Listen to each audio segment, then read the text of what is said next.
el mito de la escuela perfecta. En este video intentaremos recorrer los anales de nuestra educación tomando tres ejes principales que son el normalismo, la escuela nueva y la reforma universitaria de 1919. Para ello partiremos de la pregunta: ¿era la escuela del siglo XIX y principios del siglo XX lo que suele creer el imaginario general? A continuación le compartiremos algunas premisas que suelen repetirse en la actualidad sobre la educación del siglo XIX y XX, e intentaremos descifrar si esas proposiciones son mitos o realidades. Lo haremos a través del estudio de distintos autores y fuentes, que podrán ver al final del video. ¿Es mito o es realidad? El Estado se apuró en hacer escuelas normales para terminar con el analfabetismo. Bien, al respecto no podemos decir taxativamente ni si es mito ni si es realidad. Es parte de mito y parte de realidad. ¿Por qué? Vamos a explicar por qué. Antes de la ley 1420 existían solo 19 escuelas normales. Para 1920 existían más de 200. Se creció a un ritmo parecido en vertiginosidad, en rapidez, parecido al de Estados Unidos y superior a toda Latinoamérica. ¿Por qué era esto? ¿Por una cuestión de terminar con el analfabetismo? En parte sí, porque si tenemos en cuenta que para 1905 se da, dicho puntualmente para terminar con el analfabetismo, la ley Laínez, donde se le permitía al Estado Nacional intervenir educativamente en las provincias si éstas lo permitían para hacer escuelas, podemos decir que sí.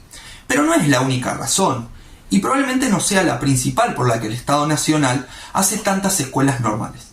Va a haber dos oleadas principalmente, según nos dice Fiorucci, de creación de escuelas nacionales. Una, ni bien se da la ley 1420, y la segunda, y probablemente la más importante, en 1910. Y va a estar relacionada principalmente con la inmigración. Tengamos en cuenta que uno de los roles principales de penetración ideológica que tiene el Estado Nacional en su formación es la educación. El Estado Nacional necesita generar un sentimiento de nacionalismo, no solo entre las provincias que venían peleándose durante años en distintas guerras, sino también en toda la inmigración que va a entrar. Tenemos gente de distintos países y necesitamos que los hijos de esos inmigrantes tengan un sentimiento de nacionalidad. Para esto la escuela va a ser fundamental y por eso hay tanto apuro en crear muchas escuelas normales, ¿sí? Porque se tomaba a lo extranjero también como una amenaza para el liberalismo de entonces. Los extranjeros venían con muchas ideas anarquistas, socialistas, y veían como amenazado el orden social. Por eso también podemos decir que uno de los motivos principales de la creación apurada de escuelas normales es el miedo al extranjero. ¿Es mito o es realidad? En el normalismo a los maestros se los formaba bien sin importar de qué lugar fueran. La realidad es que, tal como nos dice Fiorucci, en el siglo XIX, por parte del proyecto había una aceptación tácita de que la formación iba a ser distinta dependiendo del lugar de cada uno de los futuros maestros. Por ejemplo, para 1909-1910 vamos a tener que el plan de estudios de las escuelas rurales que se hicieron en esos años va a durar 2 años, mientras que el resto va a durar 4 años. Si bien se homologaba el título como si los valores y las utilidades fueran iguales para todos, en realidad no era tan así. ¿Es mito o es realidad? Antes no existían las huelgas docentes y todo funcionaba normalmente. Bueno, en primer lugar tenemos que ver de qué hablamos cuando hablamos de normalidad. Si hablamos de normalidad como algo que funciona correctamente, debemos decir que no era tan así, por lo menos no era justo, ya que los derechos laborales de las docentes y los docentes de entonces eran mucho menos que los actuales.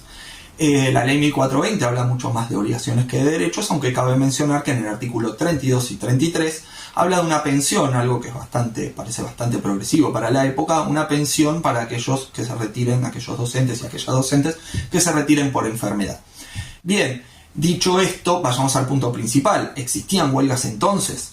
Bueno, históricamente la respuesta debería ser sí, o por lo menos conocemos que existe una huelga. En 1881 hay unas maestras que van a realizar un retiro de servicio, van a dejar de trabajar debido a que no se les pagaba sus saberes hacía largo tiempo y que aparte se les hacía firmar recibos por mucho más dinero que el que realmente cobraban. Bien, entonces podemos pensar, Sarmiento estaba a favor de esto, estaba en contra de eso. La lógica sería que Sarmiento hubiera estado en contra, ya que era un liberal y la huelga estaba mucho más relacionada con los sectores anarquistas o socialistas. Pero paradójicamente Sarmiento va a estar a favor e incluso va a ser quien hace conocido y público esta huelga, porque va a dar a conocer esta carta de las maestras en el Monitor de la Educación, que era una revista educativa de ese momento y que funcionó largo tiempo. Bien, dicho esto, tenemos que tener en cuenta también que la educación, como nos dice Fiorucci, era, y lo sigue siendo, una profesión muy feminizada, donde la mayoría son mujeres. ¿Por qué esto era así? ¿Por qué se hace mucho más femenina la educación? Por dos cuestiones. Primero, porque era mucho menos oneroso para el Estado, se gastaba mucho menos dinero en la mujer que en los hombres, ya que se le pagaban menores sueldos. Y segundo, principalmente porque se relacionaba a las mujeres con lo maternal. ¿Sí? Entonces era como una continuación de ser madre, ser maestra. Bien, dicho esto, también hay que entender que la mujer estaba fuera del juego político, no se le permitía participar en política. Entonces podríamos llegar a ver también en Sarmiento ahí una cierta cuestión paternal de cuidar a las maestras, ¿sí? Al apoyar esta huelga en contra de lo que son sus propios ideales liberales. También cabe decir, y es muy importante para entender esto, no era algo común las huelgas, como puede ser más adelante, a fines del siglo XX y siglo XXI, debido a que la docencia era mucho más respetada y mucho más entendida como un bien propio para las élites, ¿sí? Hoy en día y desde hace un tiempo esto no suele ser así y ahí la docencia se ha proletarizado mucho más. ¿Es mito o es realidad? En el pasado se creía en el método de la letra con sangre entra. En el siglo XIX, si bien el modelo de la escuela tradicional proponía un aprendizaje memorístico, era severa implementando castigos corporales y el rol del alumno era pasivo, así también en la historia existieron un grupo de docentes que marcaron la diferencia. Uno de ellos fue Vergara. Cabe mencionar que Vergara, uno de los autores citados en la fuente Sistemas sin castigo, dijo: al implantar la libertad como principio, vino como consecuencia la supresión de toda penitencia, en una forma que creo jamás se habrá hecho en escuela alguna. Así también, Vergara envía una nota a los padres de sus estudiantes haciendo mención del régimen disciplinario establecido, donde hace referencia de 3 puntos. Primero, no se impondrá castigo alguno ni penitencia. Segundo, el medio de corregir a los alumnos será siempre la convicción con palabra amistosa. Y por último, el director y los profesores reconocen que no tienen derecho de tocar la dignidad del alumno, ni siquiera con una mirada. Así también, quiero hacer mención de Cosentini, autora del libro El niño y su expresión. Ella decía: el principio de la libertad del niño en la educación no significa que la acción del maestro deba anularse. Es decir, la autora, pensando en la escuela nueva, decía: no es que los niños no deban ser guiados. Ella critica las maneras, no está de acuerdo con una guía que oprima a sus estudiantes, enseñando en un ambiente sofocante. En definitiva, en la escuela nueva había un ambiente alegre, de cordialidad por parte de sus docentes. Todas las actividades propuestas se relacionaban en torno a las realidades conocidas por los niños. Las actividades que realizaban eran espontáneas, de iniciativas propias. Si bien existía el castigo físico, no tenía un sustento legal, porque la ley 1420 prohibió a los maestros castigar físicamente a los niños. ¿Es mito o es realidad? La escuela del siglo XIX y principios del siglo XX era totalmente distinta a la que tenemos actualmente. ¿Cuánto del pasado de nuestra historia observamos en nuestras instituciones educativas hoy en el presente? Podemos observar cómo en la actualidad aún se hace uso del guardapolvo blanco, cómo en las escuelas primarias los niños y las niñas forman uno detrás del otro, como así la ubicación y posición de los bancos dentro de las aulas. Considero que pedagógicamente hemos avanzado grandemente, pero que aún nos queda como instituciones educativas un largo camino por recorrer y de construir. ¿Es mito o es realidad? El movimiento de la de Escuela Nueva es de origen nacional. La Escuela Nueva fue un movimiento pedagógico reformista de origen europeo que comenzó a difundirse en nuestro país en las primeras décadas del siglo XX. Se caracteriza por una propuesta que fijaba la atención en la mejora de las prácticas del cotidiano escolar. A través de este movimiento local se empieza a presentar una alternativa al modelo educativo de la generación, de esta nueva generación, ¿sí? Se había concebido ya como parte también del proyecto de consolidación del Estado. A partir de este movimiento pedagógico se empieza a dar un mayor interés al alumno, al niño, a la niña, y estos pasan a formar parte de lo que es una concepción de un sujeto activo. ¿Es mito o es realidad? En el pasado los docentes creían que el alumno era una tabula rasa que había que llenar de conocimientos. Sandra Carli plantea que el movimiento de la Escuela Nueva debe ser analizado como un proceso cultural portador de un gesto vanguardista, representante de un giro filosófico de notoria importancia para la pedagogía. Partiendo de todo esto, podemos ver un notorio y gran cambio en cuanto a los roles tanto de los y las estudiantes como de los y las docentes. Podemos observar un estudiante con una actitud activa, un estudiante heterogéneo, con conocimientos previos capaz de asociarlos y transformarlos de manera dinámica a través de experiencias guiadas y brindadas por las y los docentes que acompañan ese aprendizaje. Un docente cumpliendo un rol de andamiaje, capaz de brindar herramientas y experiencias nuevas, motivadoras relacionadas a la exploración y descubrimiento significativo de la vida diaria y de las ciencias en general, tal como lo podemos observar en el documental pedagógico de la señorita Olga. Ahora yo me pregunto, nosotras y nosotros como profesionales de la educación, ¿qué enseñanza-aprendizaje fomentamos? ¿Somos capaces de salir del aula, llevar propuestas motivadoras y novedosas, o solo nos interesa transmitir conocimientos como se hacía en la escuela normalizadora o tradicional? ¿Es mito o es realidad? La Escuela Nueva fue muy criticada por diferentes pedagogos.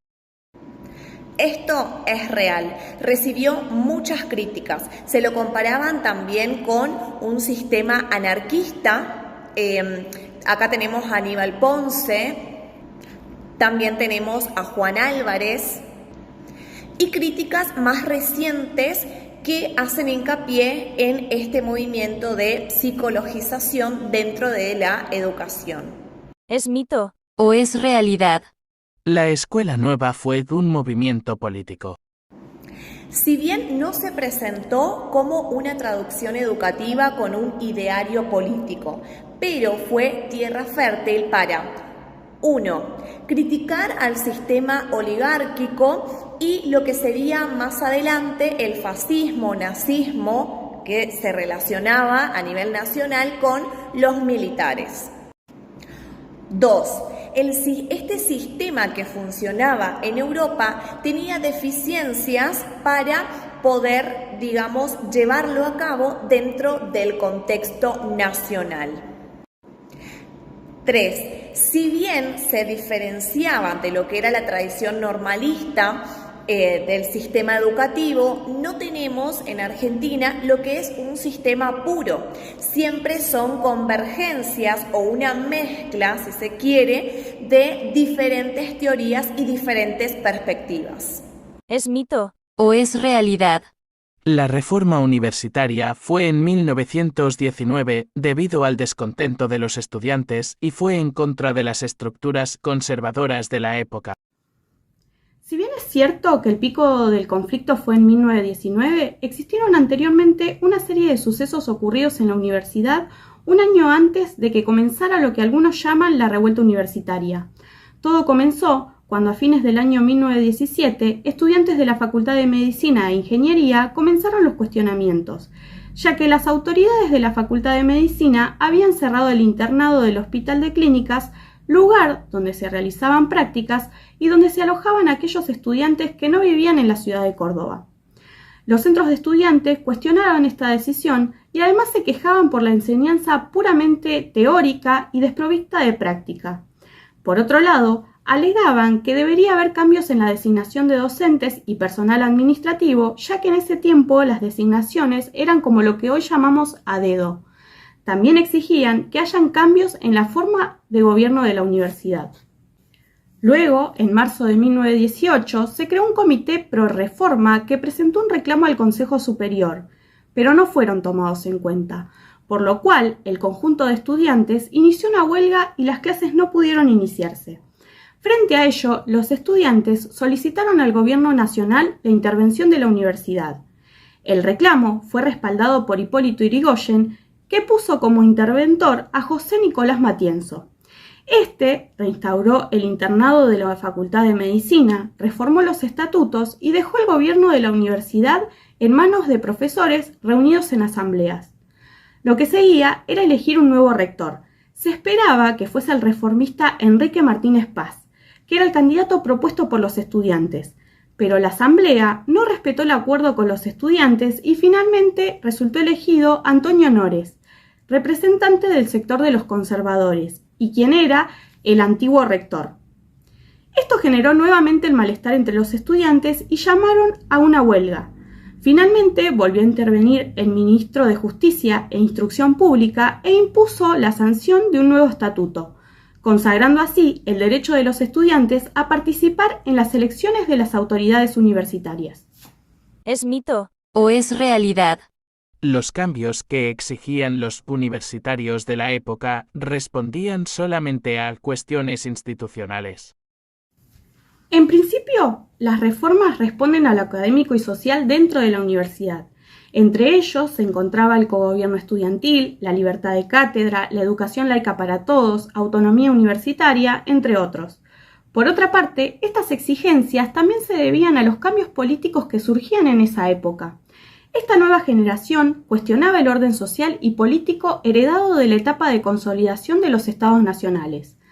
Pablo Buchbinder comenta que el ascenso de la Unión Cívica Radical y de Hipólito Yrigoyen al gobierno es un factor central para la comprensión adecuada del movimiento de 1918. Además de eso, tenemos la implantación del sufragio universal, secreto y obligatorio, que provocó que las antiguas élites conservadoras fuesen obligadas a dejar el poder. De esta manera se refugiaron en los gobiernos provinciales y en instituciones como la Universidad de Córdoba. Desde ahí resistían los cambios y continuaban con el poder hegemónico al que estaban acostumbrados. Entonces, la reforma venía a completar aquellos cambios que sucedían desde lo político en la sociedad. Hay que sumarle también, en palabras de Buchbinder, el ascenso de las clases medias y el control por parte de estas de una institución central para sus aspiraciones de promoción social como era la universidad.